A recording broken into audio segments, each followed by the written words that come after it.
Seeking perfection can have its benefits. It can make you passionate because you care about the outcomes and you care about the details. But it also has a dark side. And without the awareness, the right tools, the dark side can consume you. Because perfectionism doesn't just make you value high standards. It also makes you live in fear. You fear the worst and you fear other people's opinions and judgments. And this fear keeps you in one of two places. It either keeps you overworking and exhausted because you're obsessing and overthinking, or it keeps you stagnating and living beneath your potential because you're overthinking and procrastinating. Either way, you're overthinking and not making the progress you actually want. So today, I'm going to show you what trying to be perfect is really costing you and how perfectionism secretly keeps you stuck, guarded in relationships, and living beneath your potential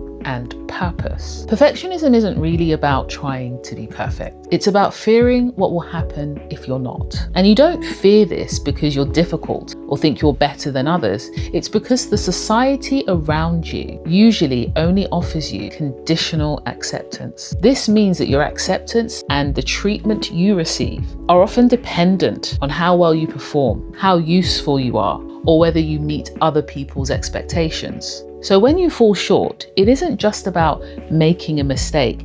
It's about facing the fact you could experience profound rejection, abandonment, or exclusion. And this now threatens your very identity and safety. So it makes sense that you will try to be perfect, or as I say, fear imperfection, because the majority of human beings cannot withstand social disapproval and exclusion. Studies literally show that our bodies can't really tell the difference between social rejection and physical pain because of the way your brain processes it, which is as a threat to your very survival. We are wired for inclusion. It makes us feel safe and it reaffirms who we are. But with perfectionism, the fear of those consequences, the fear of that abandonment is amplified. And the likelihood is that this amplification, this heightened amplification, was created by a time, or many times, probably in early childhood, when falling short of other people's expectations cost you dearly,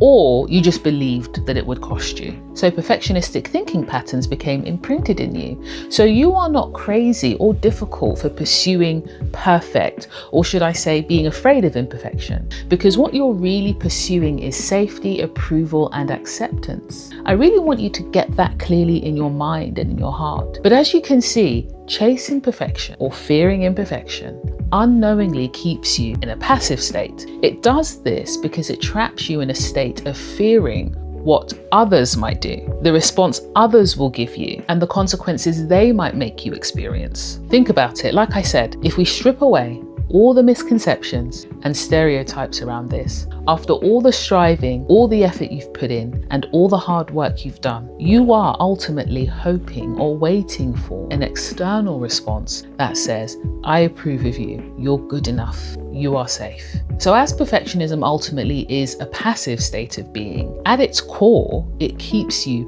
fixated on the external, on other people's reactions and responses. It keeps you living in fear with a constant inner pressure instead of acting from courage. It also keeps you staying small and living beneath your potential. And lastly, it keeps you neglecting basic human needs like rest and recovery. And these things impact every area of your life, because if you fixate on the external and on other people's reactions and expectations, you disconnect more and more from yourself, who you are, what matters to you, and what you want. You end up doing something I talk a lot about on this channel called self-alienation, when you're honoring performance more than truth. And like I said, fixating on external opinions, responses, and approvals keeps you in that passive state.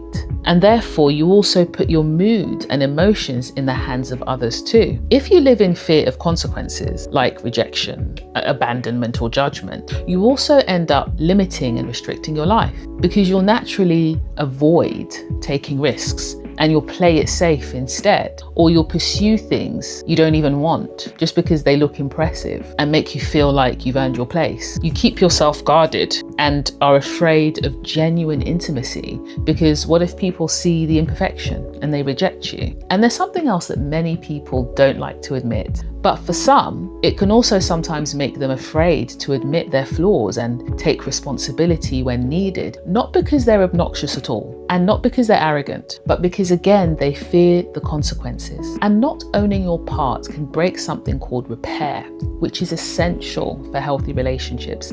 Let me know in the comments if you want me to ever do a video on this in the future. On the flip side though, perfectionism may also make you do the opposite of this, and you over-apologize actually. Once again, because you're trying to earn acceptance through being perfect and easy to be around. Either way, your decisions in work, career, and relationships become fear-driven and you don't even realize. And then lastly, there's the physical impact. You neglect some of your basic needs like rest and fun. And of course, sleep will get affected because you're stuck in fear and external fixation, which makes you exhausted emotionally, mentally, and physically, living with that quiet, constant inner pressure, but also believing you need to earn your rest at the same time. So these are some of the hidden ways that perfectionism can destroy your life, making you live smaller in ways that you don't even realize. Before you go, I'd love to know in the comments, what has trying to be perfect or fearing imperfection cost you most? Is it your peace, your courage, your relationships, or your sense of self perhaps? What has it cost you?